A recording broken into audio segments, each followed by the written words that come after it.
መኖር የምትጀምሪው ንስሐ ገባ የቆረብክ ቀን ነው። መኖር የምትጀምሪው ንስሐ ገባሽ ቀን ነው።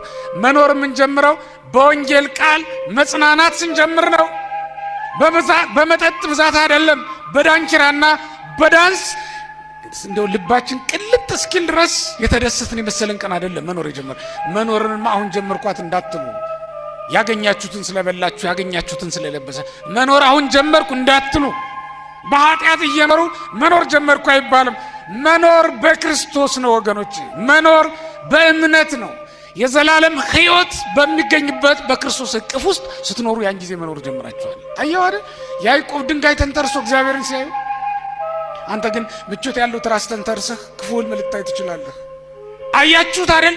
ሐዋርያት አንድ ልብስ ብቻ ነው የነበረቻቸው፣ ግን በዚያች እንኳን ደዌ ሲያረቁባት ጋኔን ሲያወጡባት ያቺው አንዷ ልብሳቸው እርቃናቸውን የሚሸፍኑባት፣ ድውይ ሲያጋጥማቸው የሚፈውሱባት፣ ጋኔን ሲያጋጥማቸው ደግሞ የሚያባረሩባት ናት ያቺው አንዷ ልብሳቸው። ስንት ልብስ አለህ ግን ምን ትሰራበታለህ? ስንት ልብስ አለን በውድ ዋጋ የተገዛ ግን ምን ያደርግልናል?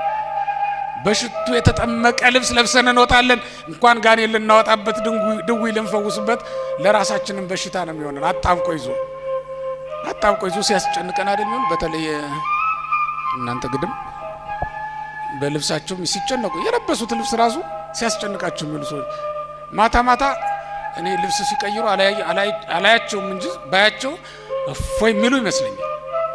እንዴ በቁም እኮ መግነዝም ተገንዘው የሚውሉ ነው የሚመስለው። በቃ እንደዛ። በእርግጥ አሁን ወንዱም እንደዛው አይደል? ደረቱ ፍጥጥ ሌላውም ብጥ ብሎ አይደል የሚታየው? ምን አስጨነቃችሁ ይላል።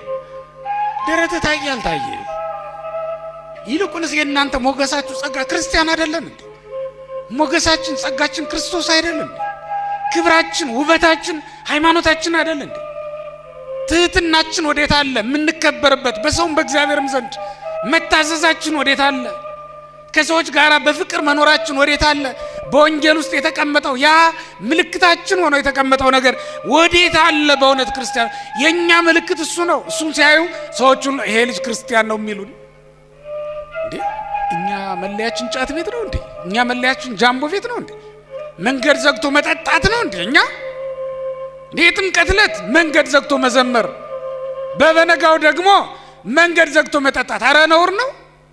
እንደዚህ አይደረግም። ክርስቲያኖች እንደ ዘመራችሁ በዛው ቀጥሉ። ይህምን ተመልሶ ወደ መጠጥ ቤት መግባት ነው። የእናንተ የሚያድናችሁ መጠጥ ኢየሱስ ክርስቶስ የሰጣችሁ ቅዱስ ደሙ ነው። የኛ የሚያድነን መብል አለን፣ ጫቱ አይደለም። የተሻለ መብል አለ የሚፈውሰን፣ ስጋችንንም ነፍሳችንም የሚቀድስልን መብል አለን። እሱም ስጋውና ደሙ ነው። ከዛ ቅዱስ ማዕድ ልንሳተፍ የተጠራነን። በመጨረሻ አንድ ጥቅስ ልንገራችሁና ልጨርስ። በሉቃስ ወንጌል ምዕራፍ 15 ላይ የተለመደ ጥቅስ ነው። የጠፋው ልጅ ከአባቱ ገንዘቡን ሁሉ ተካፍሎ ከሄደ በኋላ ገንዘቡን ጨርሶ ከእሪያዎች ከአሳማዎቹ ጋር አብሮ ይበላ እንደነበረ ተጽፏል። ከአራዊቱ ጋር አብሮ መብላት ጀምሮ ነበር ይላል። ወፈቀደ ይጽገበ ሞመረ ጽራዘይ ሲሰይዋህረው ይላል። አሳማዎች ከሚመገቡት ይመገብ ነበር። ተመልከቱት። አሳማዎች ከሚመገቡት ይመገብ ነበር።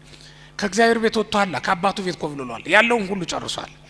ይሄ እኮ የድህነት ምልክት ነው። ቅጠል ሲያላምጡ መዋል፣ በዛውም ላይ ከእንስሳት ጋር ክብርን ማስተካከል ነው።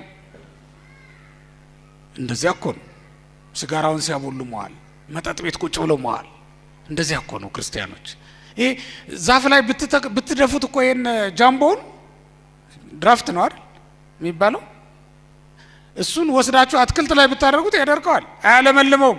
አንተን እንዴት ያለመልመሃል? ተክሉን ካደረገው የሚያለመልመን ውሃው ነው። ጥምቀትም የተሰጠን በውሃ ለዚያ ነው። ከወይን ጠጁ ይልቅ የሚያስደስተንም ውሃው ነው።